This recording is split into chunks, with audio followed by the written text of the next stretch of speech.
पति से संतुष्ट ना होने पर पत्नी ने अपनाया दूसरा रास्ता। कहानी पसंद आए तो वीडियो को लाइक, सब्सक्राइब, कमेंट जरूर करना। चलिए कहानी शुरू करते हैं। मोनी का पति शुभम एक बड़े शहर में दिहाड़ी मजदूर था। मोनी पहले गांव में ही रहती थी, पर कुछ महीने पहले शुभम उसे शहर में ले आया था। वह दोनों एक झुग्गी बस्ती में किराए की कोठरी लेकर रहते थे। मोनी को खाना बनाने से लेकर हर काम उसी कोठरी में ही करना पड़ता था। सुबह शाम निपटने के लिए उसे बोतल लेकर सड़क के किनारे जाना पड़ता था। उसे शुरू में खुले में नहाने में बड़ी शर्म आती थी, पता नहीं कौन देख ले, पर धीरे धीरे वह इसकी आदी हो गई। शुभम 2 रोटी खाकर और 4-6 टिफिन में लेकर सुबह 7 बजे निकलता तो फिर रात के 9 बजे से पहले नहीं आता था। उसकी 12 घंटे की ड्यूटी थी। जब शुभम को महीने की तनख्वाह मिलती तो मोनी बिना बताए ही समझ जाती थी, क्योंकि उस दिन वह दारू पीकर आता था। मोनी के लिए वह दोनों में जलेबी लाता और रात को उसका कचुम्बर निकाल लेता। शुभम मोनी से बहुत प्यार करता था, पर उसकी तनख्वाह ही इतनी कम थी कि वह मोनी के लिए कभी साड़ी या कोई दूसरी चीज नहीं ला पाता था। एक दिन दोपहर में मोनी अपनी कोठरी में लेटी थी कि दरवाजे पर कुछ आहट हुई। वह बाहर निकली तो सामने एक जवान औरत को देखा। उस औरत ने मुस्कुराकर कहा, मेरा नाम मालती है, मैं बगल की झुग्गी में ही रहती हूँ। तुम जब से आई हो कभी तुम्हें बाहर निकलते नहीं देखा।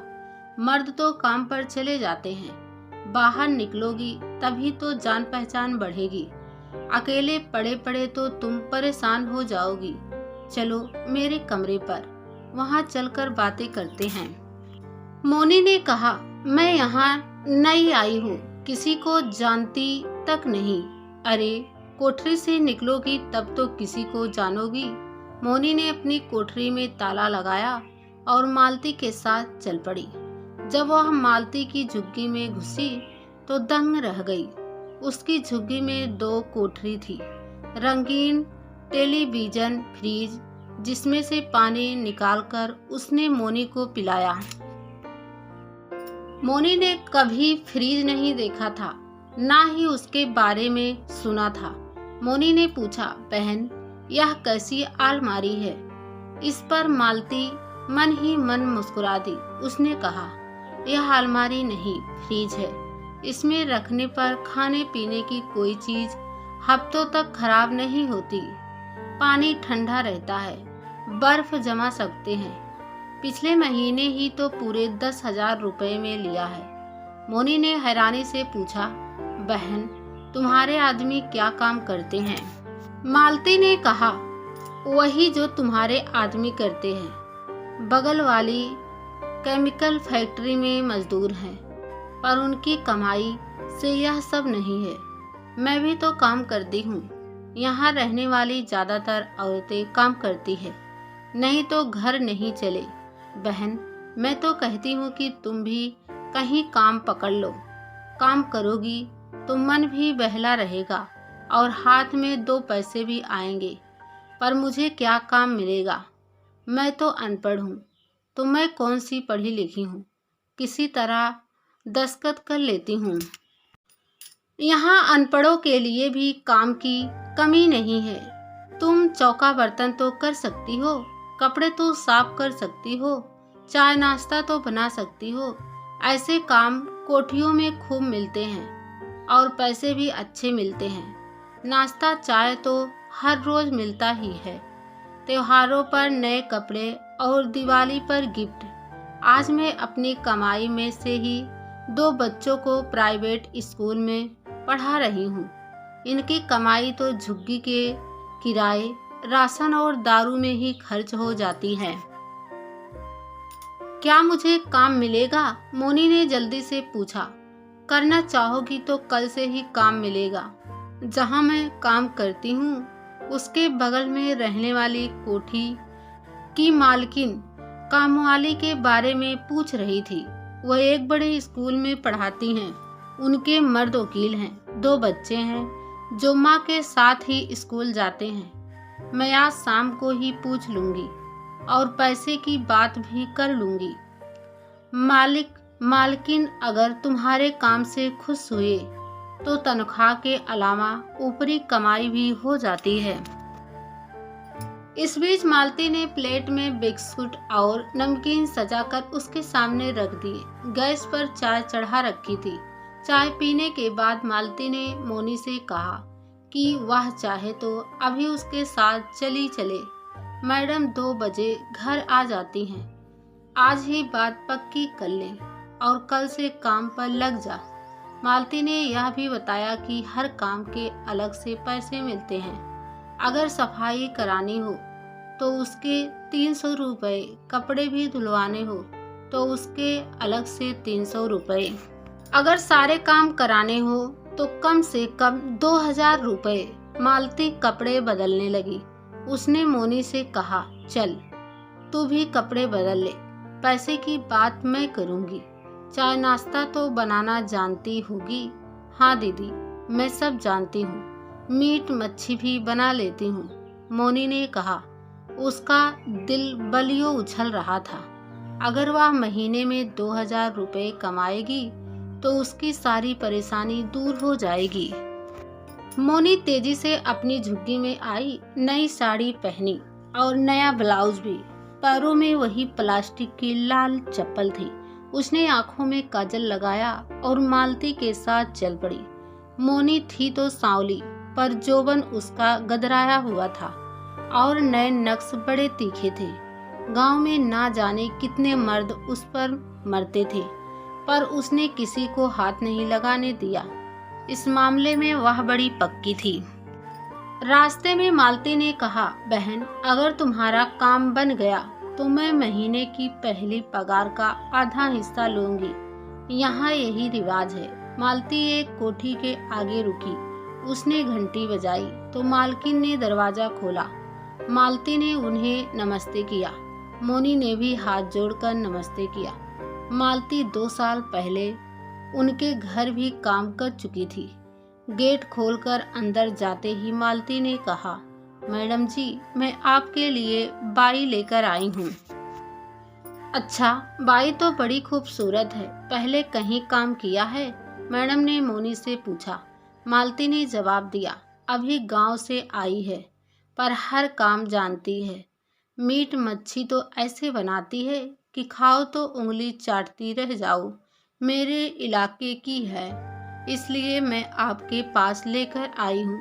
अब आप बताओ कि कितने काम कराने हैं। मैडम ने कहा, देख मालती, काम तो सारे ही कराने हैं। सुबह का नाश्ता और दिन में लंच तैयार करना होगा। रात का डिनर मैं खुद तैयार कर लूंगी। कपड़े धोने ही पड़ेंगे, साफ सफाई, बर्तन पोंछने, यही सारे काम है। सुबह जल्दी आना होगा। मैं 7:30 बजे तक घर से निकल जाती हूँ। इसके बाद मैडम ने मोल भाव किया और पूछा, कल से काम करोगी? मैं कल से ही आ जाऊंगी। जब काम करना ही है तो कल क्या और परसों क्या, मोनी ने कहा। रात में जब शुभम घर लौटा तो मोनी ने उसे सारी राम कहानी सुनाई।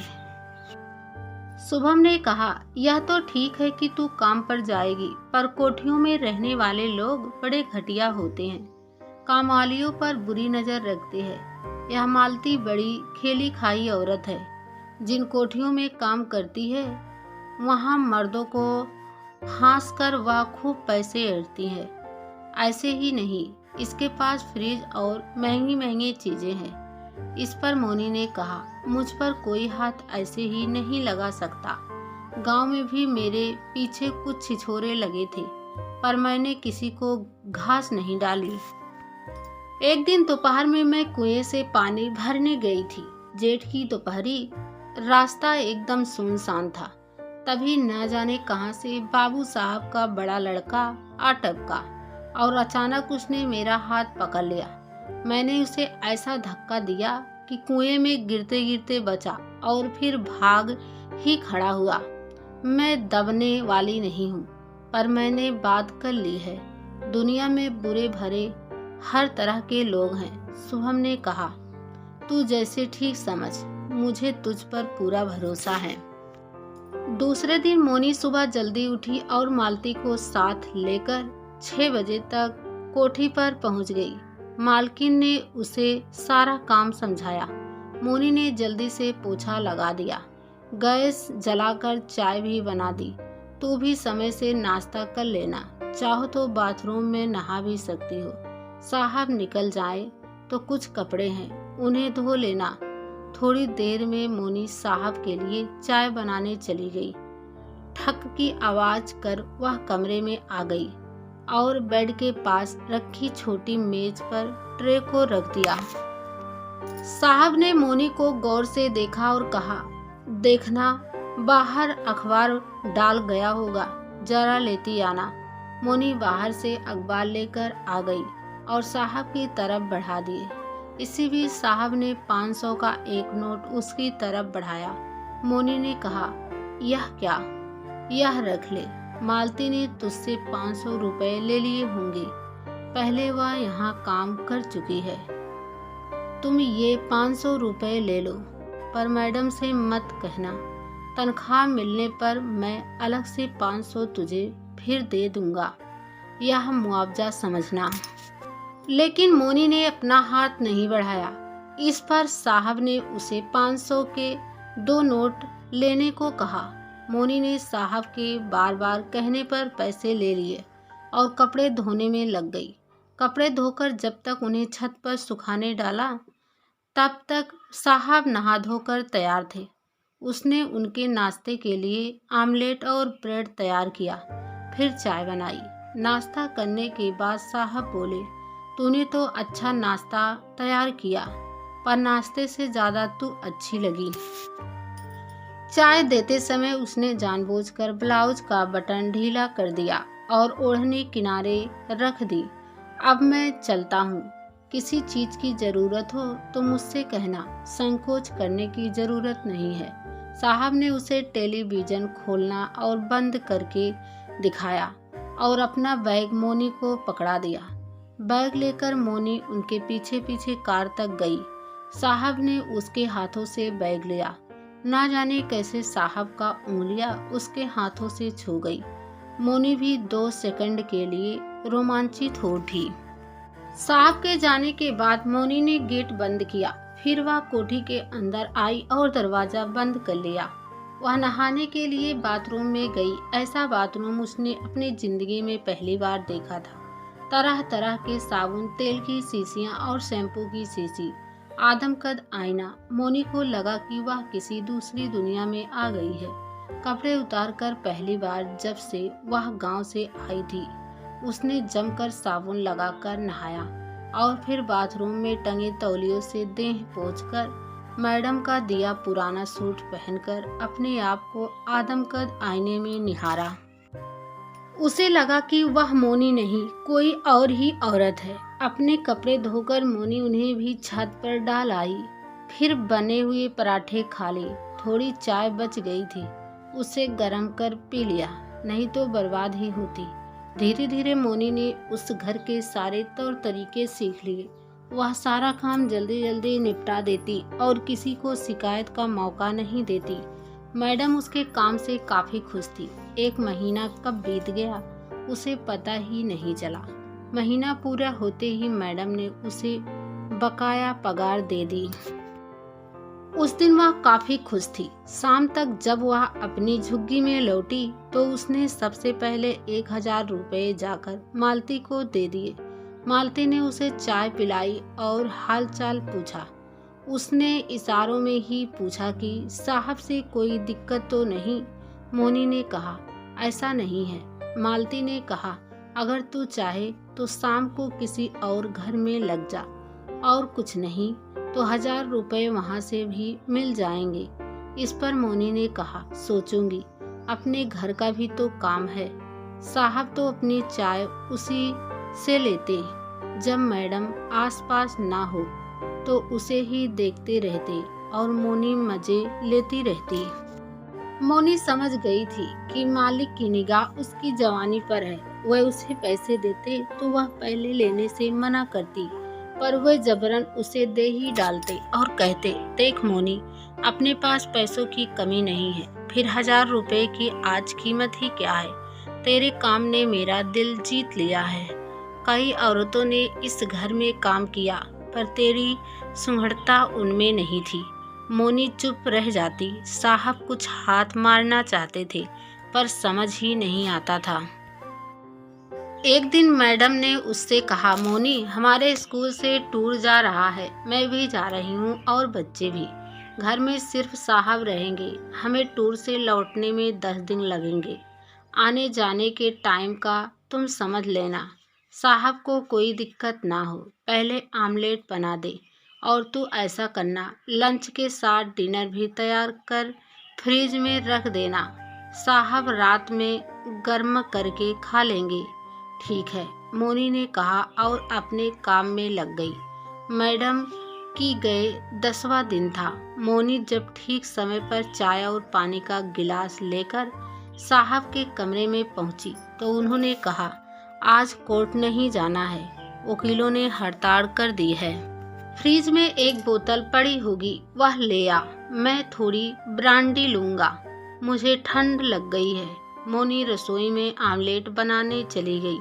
आमलेट बनाकर उसे प्लेट में रखकर वह साहब के कमरे में गई तो वह वहाँ नहीं थे। उसने सोचा कि शायद बाथरूम गए होंगे। साहब तब तक वहाँ आ गए थे।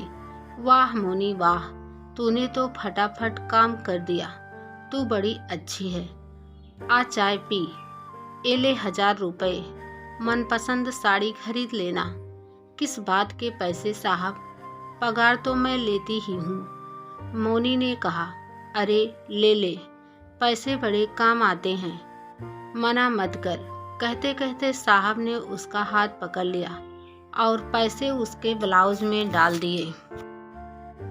मोनी पीछे हटी। तब तक साहब ने उसके ब्लाउज में हाथ डाल दिया था और उसके ब्लाउज के बटन टूट गए थे। मोनी ने एक जोर का धक्का दिया। साहब बिस्तर पर गिर पड़े। इसी बीच मोनी भी उन पर गिर गई। मोनी ने एक जोरदार चुम्मा गाल पर लगाया और बोली, साहब 5000 और दो। देखो मैडम बच्चों के साथ चली आ रही हैं। साहब ने कहा, मोनी तू जल्दी यहाँ से निकल, और अपना पूरा पर्स उसे पकड़ा दिया। मोनी ने साहब के सारे पैसे लेकर जल्दी, और साहब देखते रह गए।